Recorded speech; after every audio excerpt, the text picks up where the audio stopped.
Good morning. Ngasigi card ki message yeng minaras ko card 1 2 3 sidagi kem thamdre dum khallase haidi 1 ne 2 ne 3 ne ko ado ahum sidagi haidi 1 khan ba mi 2 khan ba mi natraga 3 khan ba mi ko haidi khan bi re ko haidi ahamba 1 gi message kai la ke yeng si ko ahamba gi se ko haidi communicate clearly in ha ko haidi nangna kenoma haidi wari sadok ta bagum bale raga di haidi sadok bi phajana relationship ki oro na thabain khang gi oiro ko haidi nangna hainingi bo ato phajana shengna haidok piyo ko sisina card number 1 gi lere ko aduga card number 2 ko card number 2 se forgiveness haina ha ko haidi ngak pi gro haidi ngak pi gro ko haidi nang nangonda kai gumba kai ki ba khot ki ba mi lere ga ko ye ga thambira no ko haidi ngak pi gro ma se ma do aduga number 3 se ko ask for help from others ko haidi daka lere ga di mingonda gi mating gumba lobiyo ngasi se ko adu sisina card ki message lere ko aduga haidi sum lak se am yade na khala se ko handak se ko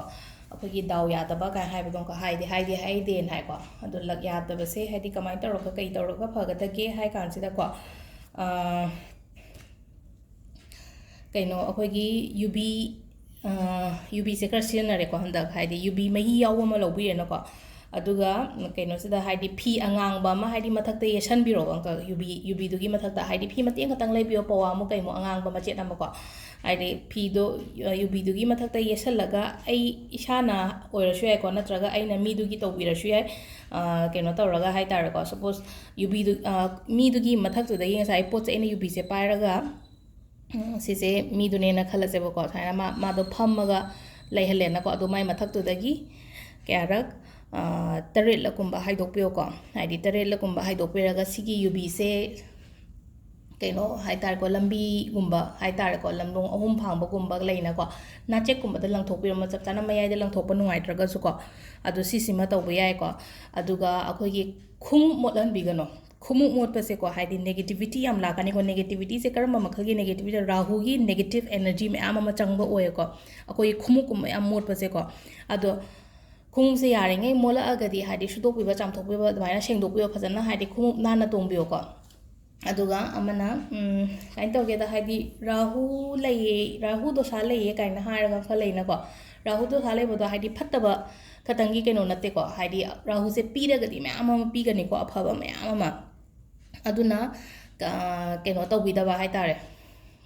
ngasai ge ne haise haidi khumuk mot pase ko khaidagi keno tawba effect tawbudo khoi da haitare ko magi phattaba gumba lakpa ko aduna yaringe khumuk gumba molhan bigano ko aduga isingi tap gumba lera gadi mamag da so haigre ko haidi sembiyo haidi ising arembada mangan gano ising arembada mangbase akoi ge ko equity haitare ko koi lanse dum chakhiba oibodo ro chakhiba oibodo haitare ko sima leire ko aduga sum ngarang ai pulap haibetang khara samjalaga haire ko ngasi video se ko sum depression gumba leiba se kamai tor phaga dage khotka dage kaina ka adaina haidi depression leiba ga se haidi ai wakhanda yam depend tawe ko aina khalloi daba wa do aina ke dobai khandoi no ko ado khanbi daba ado gi phattaba thoughts gumba do aina ka haina khanbi daba hai tare ko ado kai gumba la aga di ko ado gi ngai gi feel tawra aga di natraga haidi anxiety gumba feel tawra aga di ko haidi khitang akoi gi ne asang man gumba leiba jaga gumba leina ko yum da su leina ko haidi hingon gumba kai gumba da changa ga phambiyo aduga haidi chathoke su ka shukai de ko ching haidi matik maya adu manipur da di am leibani na garden gumba atai leina ko haidi akoi gi ching matik maya ga leiba ko pa leina ko haidi koi bom leiba dai daga chatlaga adum ithan do su ka shukai de ko chatlaga phambiru ba hai tare ko sai kan sida ado sida khara leire ko ngasi gi keno hai tare ngasi ge message ka aduga tip macha khara ga